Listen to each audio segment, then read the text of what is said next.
avant d'ouvrir ma bouche et de dévoiler tout ce que je savais sur les peuples africains, je sens que le moment est venu de dire la vérité, de dévoiler.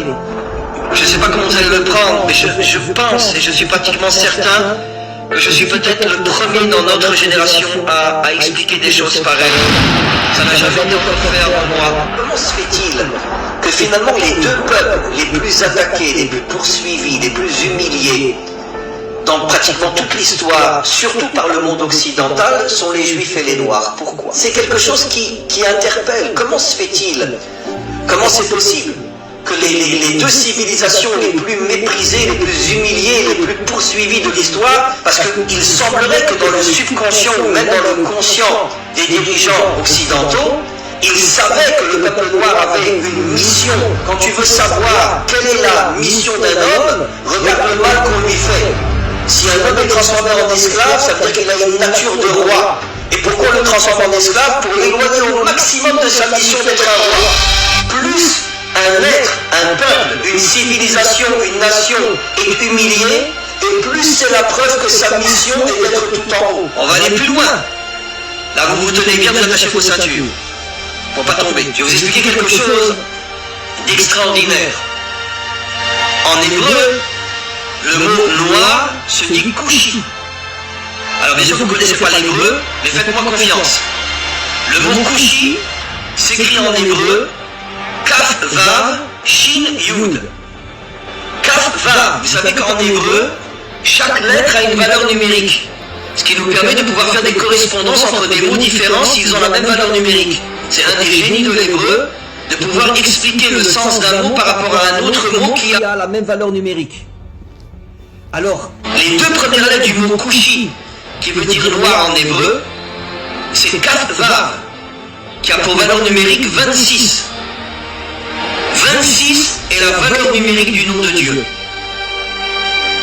Le nom de Dieu tel qu'il ne se prononce pas, parce qu'on attend la délivrance pour le prononcer véritablement, c'est un Yud, un Vav, un Yud, un He, un Vav et un He. Et ce nom de Dieu qui figure dans toute la Torah en hébreu a pour valeur numérique 26.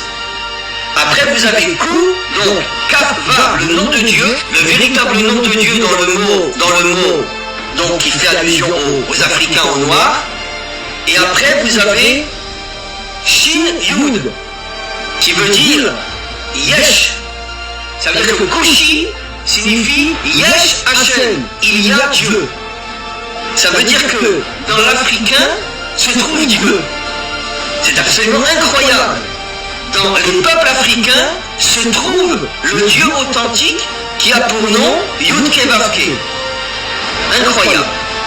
Ça veut dire que caché à l'intérieur des peuples africains se trouve le véritable Dieu. Et c'est pour ça que en hébreu on appelle le noir Kushi, qui fait allusion à Yesh Havaye. Dieu se trouve à l'intérieur des peuples africains. Incroyable. Incroyable. On va aller plus loin.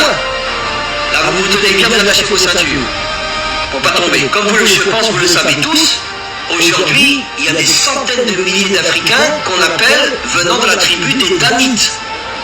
D'accord? Vous avez entendu parler de ça, bien sûr, la tribu des Danites. Ce sont des centaines de milliers d'Africains qui sont, surtout au Congo, au Gabon et en Côte d'Ivoire, il y en a pas mal. Mais au départ, les Danites se sont enfuis du côté est de l'Afrique et ils sont arrivés en Éthiopie, d'où l'origine des Juifs éthiopiens, qui sont pour la plupart revenus en Israël ces 30-40 dernières années. C'est important. Ça par contre, ça a déjà expliqué, mais je vais vous le redire. Pourquoi? Pourquoi les Noirs? Eh bien parce que nos maîtres nous révèlent depuis des millénaires que la couleur qui correspond au dévoilement de la royauté de Dieu, c'est la couleur noire. Ça veut dire que vous savez que dans nos textes, chaque attribut divin, chaque qualité divine lui correspond une couleur. Par exemple, la bonté, c'est la couleur blanche. La rigueur, la dureté, c'est la couleur rouge. Et la royauté de Dieu, c'est écrit dans nos livres depuis des millénaires, c'est la couleur noire. Alors c'est quelque chose d'absolument incroyable. Ça confirme encore ce que j'ai dit. On va aller plus loin. Quelle a été la première épouse du premier libérateur d'Israël? Celui qui nous a sortis d'Égypte. quelle a été sa première épouse? Une Africaine. Pourquoi Moïse? Finalement, c'est absolument incroyable. Et comment se fait-il que le premier libérateur d'Israël, celui qui a créé le peuple juif, n'a jamais épousé une juive d'origine, ou une africaine, ou une fille d'Arabie Saoudite? Et sa première épouse, une africaine. Pourquoi? Mais on est les seuls peuples sur terre qu'on considère comme des moins que rien. Parce que dans le subconscient des méchants, ils savent que la délivrance finale passera par Israël et les peuples africains. Et donc ils font tout pour nous affaiblir, de manière à ce que nous n'arrivions pas à réaliser le projet pour lequel Dieu nous a choisis. Et je peux vous assurer, et j'espère que nous vivrons suffisamment longtemps pour le voir,